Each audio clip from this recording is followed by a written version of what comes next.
शिक्षकाची पालक होते शिक्षणामुळे, शिक्षकाची पालक होते पालक क्लासेसमुळे. Parent Classes. We are always with you until your dreams come true. Hello dear friends, welcome back to the Park Classes. Today we are going to see the Introduction to Final Accounts Part 1. Dear friends, today we are going to see the final accounts of partnership. Final accounts of partnership firm are same as the final account of proprietor. Proprietor मतलब single owner, जब अकेला owner होता है उसका जैसा final account रहता है वैसा ही फाइनल अकाउंट पार्टनरशिप का भी है. Only difference is there are 2 or 3 owners. फर्क क्या है? पार्टनरशिप बोले तो वहां पे 2 या 3 मालिक बन गए and we have to prepare the capital account of each owner. तो हमें हर एक ओनर का कैपिटल अकाउंट बनाना पड़ेगा. दैट इज ईच पार्टनर, हर एक पार्टनर के लिए बनाना पड़ेगा. Therefore, a separate capital account is made for each partner. हर एक पार्टनर के लिए एक सेपरेट कैपिटल अकाउंट वहां पे बनाना है. Therefore, the final accounts of partnership includes the following accounts: trading account, profit and loss account, last number है balance sheet. ये 3 चीजें ऐसी हैं जो प्रोप्राइटरशिप के फाइनल अकाउंट में भी थी, पार्टनरशिप के भी फाइनल अकाउंट में है. नया एडिशन है जो 3 नंबर पे है, कैपिटल अकाउंट्स. वो सिर्फ पार्टनरशिप में होता है. In India as per the income tax act 1961, Bharat में आयकर कानून 1961 के अनुसार financial year starts on 1 April and ends on 31 March every year. हमारा जो वित्तीय वर्ष है वो 1 अप्रैल से शुरू होता है और 31 मार्च को खत्म होता है. Various steps in accounting. अपना जो अकाउंटिंग है वो कैसे चलता है? पहली स्टेप है प्रिपरेशन ऑफ जर्नल एंट्रीज या फिर सब्सिडरी बुक्स. जर्नल में हम एंट्री करते हैं, नहीं तो सब्सिडरी बुक यानी purchase book, sales book, purchase return book, sales return book, bills receivable, bills payable, ये सारे सब्सिडरी बुक्स जो है उसमें लिखना. उसके अगली स्टेप होता है प्रिपरेशन ऑफ लेजर बुक्स यानी अकाउंट.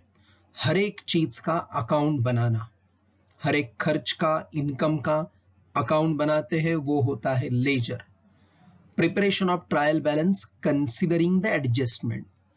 अगली स्टेप में हम सारे बैलेंसेस की एक लिस्ट बनाते हैं जिसे हम बोलते हैं ट्रायल बैलेंस, और उसी के साथ एडजस्टमेंट्स, करेक्शंस, रेक्टिफिकेशन, कुछ अगर गलतियां है तो उनको दुरुस्त भी यहां पे हम लोग करते हैं. Preparation of final account which consist of, और लास्ट स्टेप होती है फाइनल अकाउंट बनाना जिसमें क्या क्या आता है? Trading account, profit and loss account, balance sheet. कम से कम 3 चीजें जिसके अंदर आती है. Need, necessity of preparation of final account. Final account क्यों बनाना, उसके पीछे क्या क्या कारण है? First, to find out the gross profit और gross loss incurred during the year. साल भर में हमें जो ग्रॉस प्रॉफिट, ग्रॉस का मतलब है it is not final. Gross profit मतलब क्या? तो सेल और परचेस के बीच का जो डिफरेंस होता है वो ग्रॉस प्रॉफिट. सेकंड स्टेप में to find out the net profit और net loss of the business. ये final profit.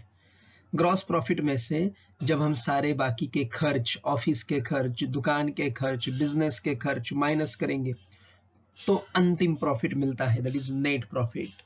Next, to know the financial position of the business at the end of every year. हर साल पूरा होने के बाद अपने बिजनेस की आर्थिक स्थिति कैसी है, कितनी हमारे पास एसेट्स है, कितनी लायबिलिटीज है, वो ढूंढना. चौथी step, to find out the amount of debtors and creditors. Debtors यानी जिन लोगों से मुझे पैसे लेने हैं, क्रेडिटर्स यानी जिन लोगों को मुझे पैसे देने हैं, वो फाइंड आउट करना. अगला कारण है to prepare various accounts for future planning. भविष्य में अगले साल के लिए मुझे अभी से अलग अलग अकाउंट्स बना के रखने हैं. अगले साल मुझे परचेस कितना करना है, सेल कितना हो सकता है, उन सब के लिए. To find out the sources and application of fund, यानी फंड का मतलब निधि या पैसा. पैसा कहां कहां से आने वाला है, कहां कहां पे जा रहा है, वो सोर्स हमको पता चलते हैं। अगली step, to find out the value of goodwill for the purpose of reconstruction या रिकॉन्स्टिट्यूशन ऑफ द फर्म। अगर हमारे पास अच्छा फाइनल अकाउंट बनाया होगा तो आगे जाके जब भी हमारी पार्टनरशिप फर्म रिकॉन्स्टिट्यूट होगी, मतलब उसकी रचना बदलेगी, एडमिशन, रिटायरमेंट, डेथ की वजह से, तो गुडविल फाइंड आउट करने के लिए हमें ये फाइनल अकाउंट लगता है। And the last but not the least, to calculate the various taxes like income tax. और अंत में हम लोगों को जो अलग अलग टैक्सेस भरने हैं, इनकम टैक्स और बाकी के भी जितने भी टैक्स है, वो कैलकुलेट करने के लिए फाइनल अकाउंट हमें लगता है। तो फाइनल अकाउंट में सबसे पहली चीज क्या आई? Trading account. Trading account is prepared to find out the gross profit और gross loss of the business. Business का जो ग्रॉस प्रॉफिट है which is not the final, वो निकालने के लिए। All the accounts showing direct expenses are transferred from trial balance to the debit side of trading account. जितने भी हमारे बिजनेस के डायरेक्ट खर्च है यानी प्रत्यक्ष खर्च, वो ट्रेडिंग से ट्रेडिंग अकाउंट के डेबिट में हम लोग लिखते हैं। All the direct incomes are transferred to the credit side. और जितनी भी हमारी डायरेक्ट इनकम होती है जो हम अगले पेज पे देखेंगे, वो क्रेडिट साइड में लिखते हैं। Opening stock is written on debit side and the closing stock on the credit side. इसकी डेफिनेशन क्या है? जे.आर. बटलबॉय, उन्होंने क्या डेफिनेशन दी इसकी? द ट्रेडिंग अकाउंट इंडिकेट्स यानी शोज द रिजल्ट्स, परिणाम of buying and selling of goods. माल की खरीदी बिक्री में क्या परिणाम हुआ, क्या रिजल्ट आपने हासिल किया। व्हाइल प्रिपेयरिंग दिस अकाउंट, ये अकाउंट बनाते वक्त the general establishment charges, in short general expenses, हमारे दुकान का खर्चा, ऑफिस का खर्चा, बिक्री का खर्चा आर इग्नोर्ड, वो इसमें हम नहीं लेते। And only the transaction related to goods are included. सिर्फ माल के खरीदी के लिए, उत्पादन के लिए जो खर्चा लगा वही यहाँ पे लिया जाता है।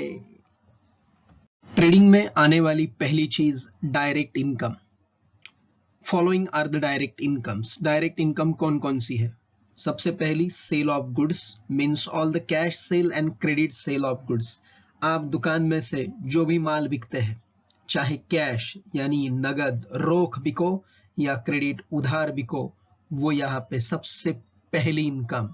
Second, sale of any other material, scrap etcetera. अगर आप दुकान से कोई मटेरियल बिकते हैं, स्क्रैप यानी कोई चीज भंगार हो गई, कोई माल खराब हो गया, वो आपने बिका तो वो इसमें आएगा। लेकिन एसेट बिकी तो वो यहाँ पे नहीं आता, वो डायरेक्ट बैलेंस शीट में रहता है। दूसरी चीज है डायरेक्ट एक्सपेंसेस। ट्रेडिंग के डेबिट में जो डायरेक्ट एक्सपेंसेस आते हैं तो उसमें कौन कौन से आते हैं? सबसे पहला A purchases, means all the cash purchases and credit purchases of goods. जो भी आप माल खरीदी करो वो डेबिट में आता है, पहला खर्च। बाद में आता है परचेसिंग एक्सपेंसेस, यानी खरीदारी के लिए जो खर्चा लगता है। All expenses paid for purchasing the goods and bringing them into the shop और द फैक्ट्री। माल को खरीदी करने के लिए, उसको आपके शॉप, आपकी फैक्ट्री तक लाने के लिए जो खर्चा लगता है। फॉर एग्जाम्पल कैरेज, फ्रेट यानी माल को लाने का खर्चा, उसका ट्रांसपोर्टेशन, ऑक्ट्राय लाने के लिए जो टैक्स लगता है वो।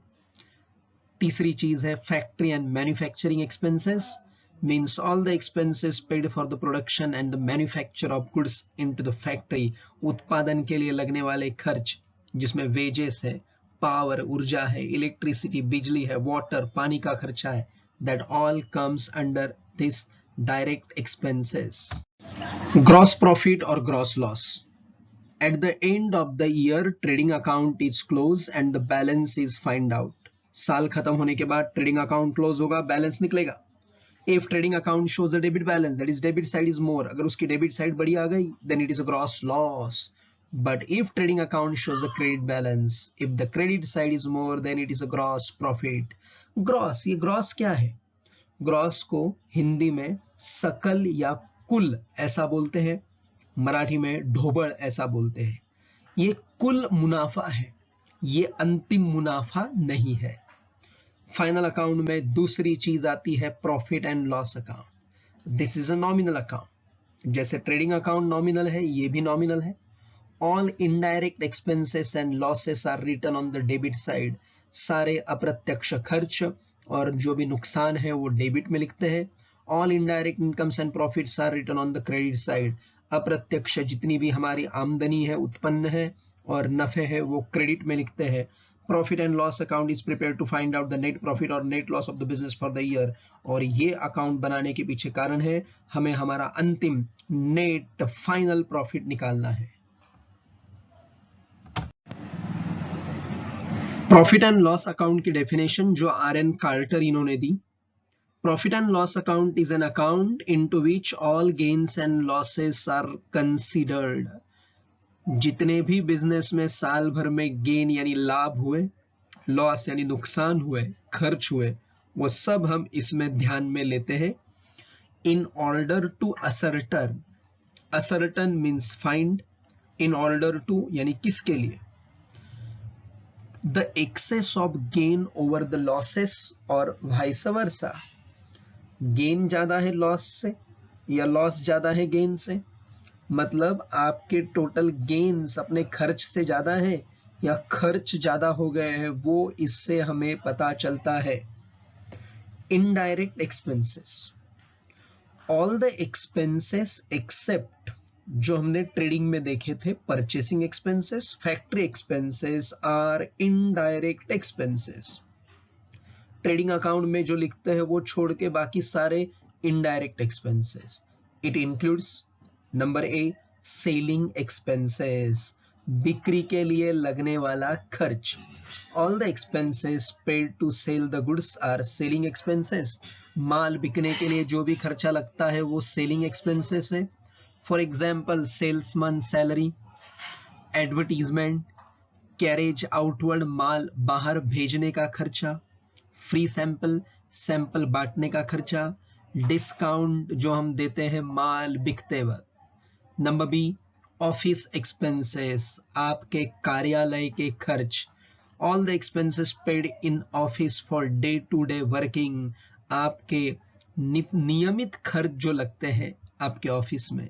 फॉर एग्जाम्पल सैलरी है, वेतन, ऑफिस का भाड़ा, प्रिंटिंग और स्टेशनरी का खर्चा, पोस्टेज, टेलीग्राम, पत्र व्यवहार का खर्च। सी एडमिनिस्ट्रेटिव एक्सपेंसेस, मतलब व्यवस्थापन और नियंत्रण का खर्चा।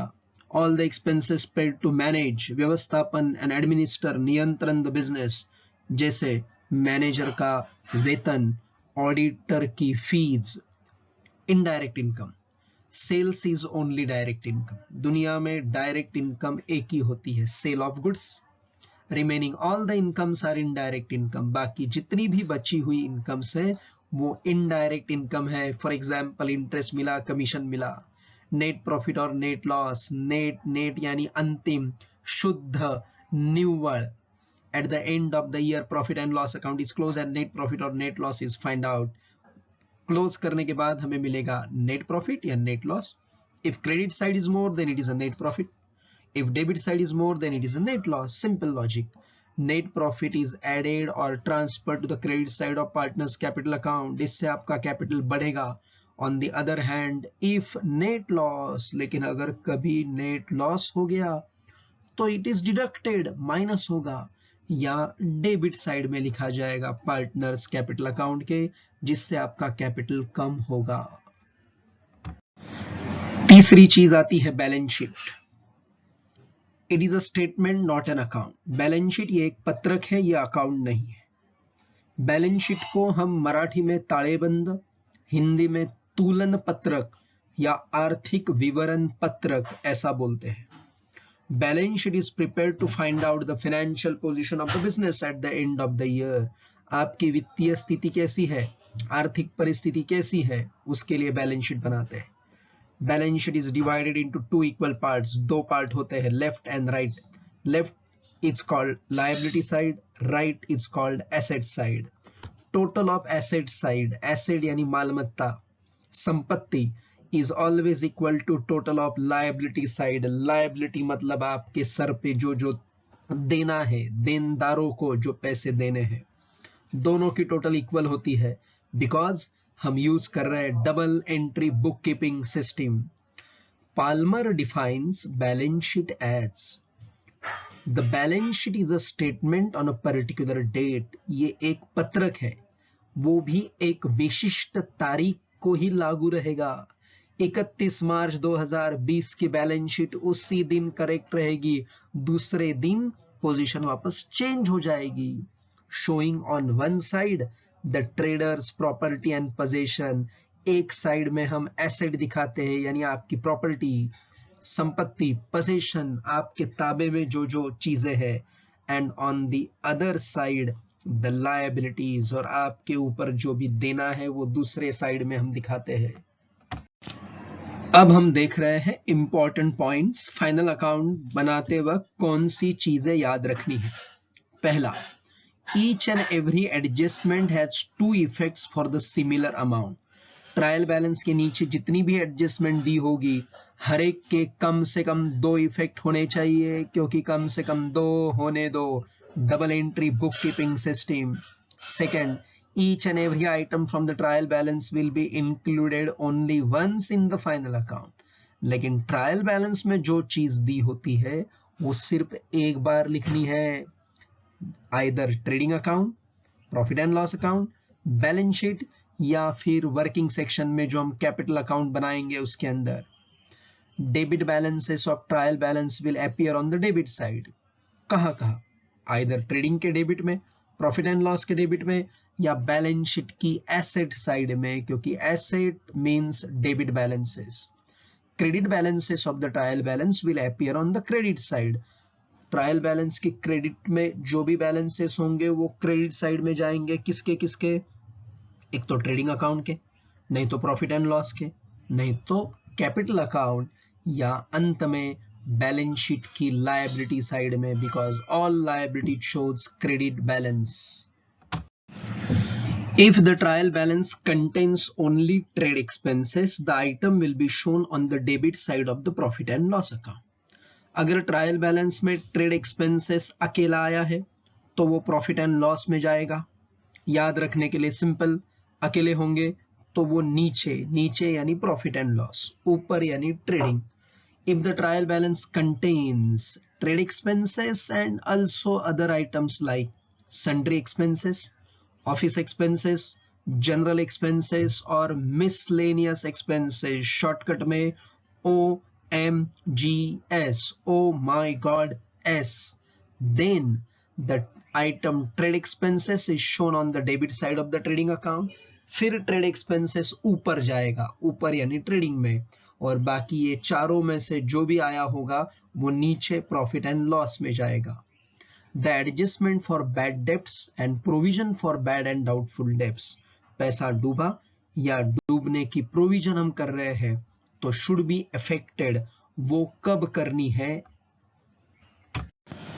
After other adjustments for debtors are given effect to, debtor के ऊपर की बाकी सारी एडजस्टमेंट होने के बाद, such as कौन कौन सी?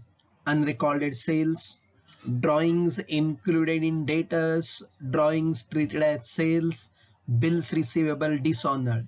ऐसी जितनी भी एडजस्टमेंट डेटर्स के ऊपर होगी, पहले उनके इफेक्ट होंगे, बाद में बैड डेब्ट्स, उसके बाद में provision for doubtful debts.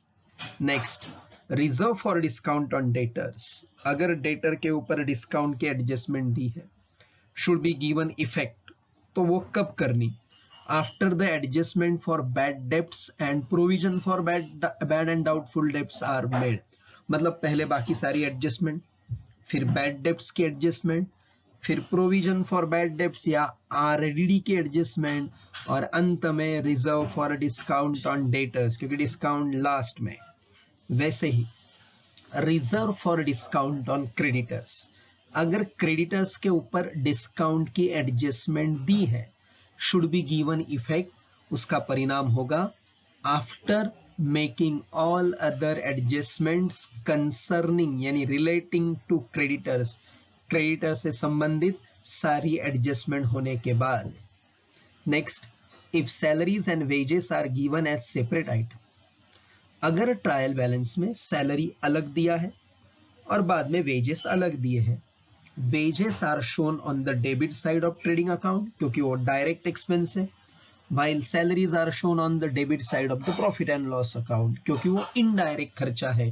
Wages जाएगा ट्रेडिंग में, सैलरीज जाएगा प्रॉफिट एंड लॉस में। If the item is wages and salaries, it is shown on the debit side of trading account क्योंकि पहला नाम वेजेस आया है।